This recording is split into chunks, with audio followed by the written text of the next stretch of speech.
ದಿವಂಗತ ವಿನಯ್ ಕುಮಾರ್ ಸುರೇಶ್ ಮೆಹ್ತಾ ಅವರ ಶ್ರದ್ಧಾಂಜಲಿ ಸಭೆಯನ್ನು ಕಲಬುರಗಿ ನಗರದ ಚಂದ್ರಶೇಖರ್ ಪಾಟೀಲ್ ಬ್ಯಾಡ್ಮಿಂಟನ್ ಒಳಾಂಗಣ ಕ್ರೀಡಾಂಗಣದಲ್ಲಿ ಹಮ್ಮಿಕೊಳ್ಳಲಾಗಿತ್ತು.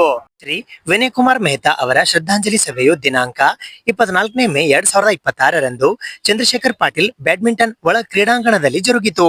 ಈ ಕಾರ್ಯಕ್ರಮದಲ್ಲಿ ಅಧ್ಯಕ್ಷರಾದ ಅರುಣ್ ಕುಮಾರ್ ಪಾಟೀಲ್, ಸಿಪಿಐ ರಾಜಶೇಖರ್ ಹಳೆಗೋದಿ, ಸಮಾಜ ಸೇವಕರಾದ ಉಮೇಶ್ ಶೆಟ್ಟಿ, ಕಮಲಾಕರ್ ರಾಠೋಡ್, ಶರದ್ ಸುಗಂಧಿ, ರಾಜು ಗೌಳಿ, ಸತೀಶ್ ಗೋಳಿ, ಮಂಜುನಾಥ್ ರೆಡ್ಡಿ, ದುಂಡೇಶ್ ಸುಬೇದಾರ್, ಜಗನ್ನಾಥ್ ಸಂಗಾಣಿ, ಶ್ರೀನಿವಾಸ್ ಅಂಬಲ್ಗಿ ಸೇರಿದಂತೆ ಇತರರು ಉಪಸ್ಥಿತರಿದ್ದರು.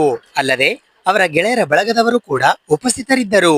ದಿವಂಗತ ಆತ್ಮೀಯ ಸೋದರ ವಿನಯ್ ಕುಮಾರ್ ಮೆಹ್ತಾ ಅವರ ಹೆಸರಿನಲ್ಲಿ ನಮ್ಮ ಈ ಚಂದ್ರಶೇಖರ್ ಪಾಟೀಲ್ ಒಳಾಂಗಣದಲ್ಲಿ ಬ್ಯಾಡ್ಮಿಂಟನ್ ಟೂರ್ನಮೆಂಟ್ ಕಂಡಕ್ಟ್ ಮಾಡಬೇಕು ಅಂತೇಳಿ ನಮ್ಮೆಲ್ಲ ಆತ್ಮೀಯ ಸೋದರರ ಬಳಗದೊಂದಿಗೆ ಚರ್ಚಿಸಿ ನಿರ್ಧಾರವನ್ನು ಸಹ ತೆಗೆದುಕೊಳ್ತಾ ಇದ್ದೀವಿ.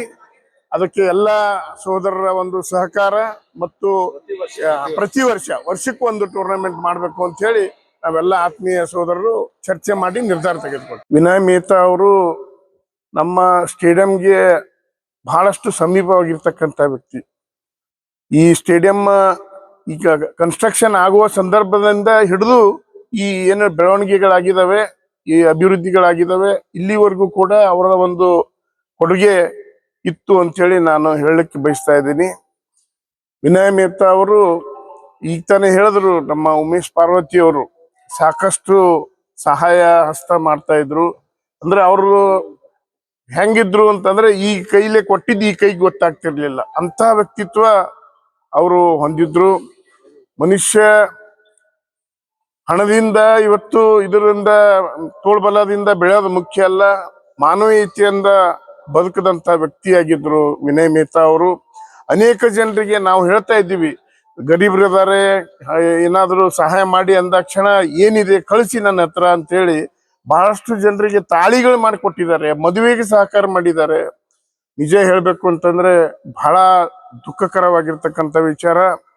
ಆ ದೇವರು ಅವ್ರ ಕುಟುಂಬಕ್ಕೆ ಮತ್ತು ನಮ್ಮಂತ ಎಲ್ಲ ಅವರ ಬಳಗಕ್ಕೆ ಒಂದು ತಾಳ್ಕೊಳ್ತಕ್ಕಂಥ ಶಕ್ತಿ ನೀಡಬೇಕು ಅಂತೇಳಿ ಆ ಭಗವಂತನಲ್ಲಿ ಪ್ರಾರ್ಥನೆ ಮಾಡುತ್ತಾ, ಆ ದೇವರು ಅವರಿಗೆ ಸುಖಕರವಾಗಿರ್ಲಿ ಅಥವಾ ಅವರ ಆತ್ಮಕ್ಕೆ ಶಾಂತಿಯನ್ನು ನೀಡಲಿ ಅಂತ ಹೇಳಿ ಆ ಭಗವಂತನಲ್ಲಿ ಪ್ರಾರ್ಥನೆ ಮಾಡುತ್ತಾ ಯಾಕಂದ್ರೆ ಜೀವನದಲ್ಲಿ ಮತ್ತೊಬ್ಬರ ಜೀವನಕ್ಕೆ ಬೆಳಕಾಗುವಂತ ಅವಕಾಶವನ್ನು ಮಾಡ್ತಾ ಇದ್ದ.